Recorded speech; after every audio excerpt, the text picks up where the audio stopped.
হ্যাঁ, যেটা আপনি বলেছেন যে যারা আমাদের এখনো কর্মস্থলে অনুপস্থিত রয়েছে, আপনারা জানেন আমাদের কিছু আইন এবং বিধির মধ্যে চলতে হয়। আমাদের চাকুরিতে কিছু নিয়ম কানুন আছে।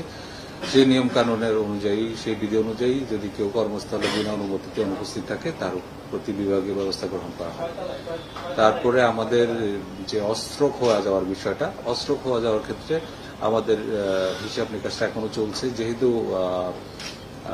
আমাদের অনেকগুলো স্থাপনা ক্ষতিগ্রস্ত হয়েছে, আমরা পরিপূর্ণ তথ্যটা এখনো পাইনি, এটার কাজ চলমান রয়েছে। আশা করি এটা কাজ শেষ হলে আমরা সম্পূর্ণ তথ্য আপনাদেরকে উপস্থাপন করতে পারবো। এর বাইরে আমাদের যে পেট্রোল, যেগুলা দিন এবং রাত্রে যে পুলিশের পেট্রোলগুলো, সেগুলো কিন্তু অব্যাহত আছে। এটা আমাদের পুলিশ সদস্যরাই কষ্ট করছেন। তারা জানেন, আপনাদের অনেকেরই কনসার্ন, সেটা হচ্ছে আমাদের ঢাকা শহরের ট্রাফিক শৃঙ্খলা নিয়ন্ত্রণ এবং এই সংক্রান্ত আমাদের ট্রাফিক কি পুলিশের যে গৃহীত ব্যবস্থা সমূহ কি কি।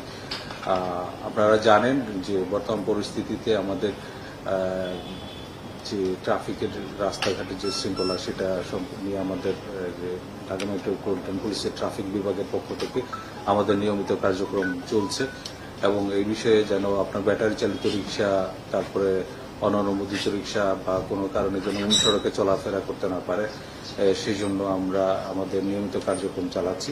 গত 21শে সেপ্টেম্বর এই সংক্রান্তে আমাদের যে অভিযানে যেটা প্রায় 734টি নিয়মিত মামলা রুজু করা হয়েছে এবং একই সময়ে প্রায় 31 লাখ টাকার মতো জরিমানা ধার্য করা হয়েছে। আপনারা জানেন সাম্প্রতিক সময়ে আমাদের ঢাকা মেট্রোপলিটন পুলিশের 22টা থানা আংশিক বা পরিপূর্ণভাবে ধ্বংস হয়ে যায়, নষ্ট হয়ে যায়।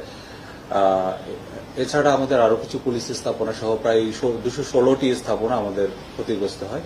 আমরা খুব চেষ্টা করছি খুব অল্প সময়ের ভিতরে এসব স্থাপনা সংস্কার করে আবার আগের অবস্থায় ফিরে যেতে। তথাপি আমাদের যে পুলিশি যে সেবাটা, সেটা অব্যাহত রয়েছে। পুলিশের কাছে মামলা করতে বা জিডি করতে কোনো সমস্যা হচ্ছে না। আর আমাদের যে সীমিত যে রিসোর্সেস আছে, এটার আমরা সর্বোত্তম ব্যবহারের মাধ্যমে আমরা চেষ্টা করছি জনজীবনে একটু শান্তি এবং একটু শৃঙ্খলা ফিরিয়ে আনার জন্য।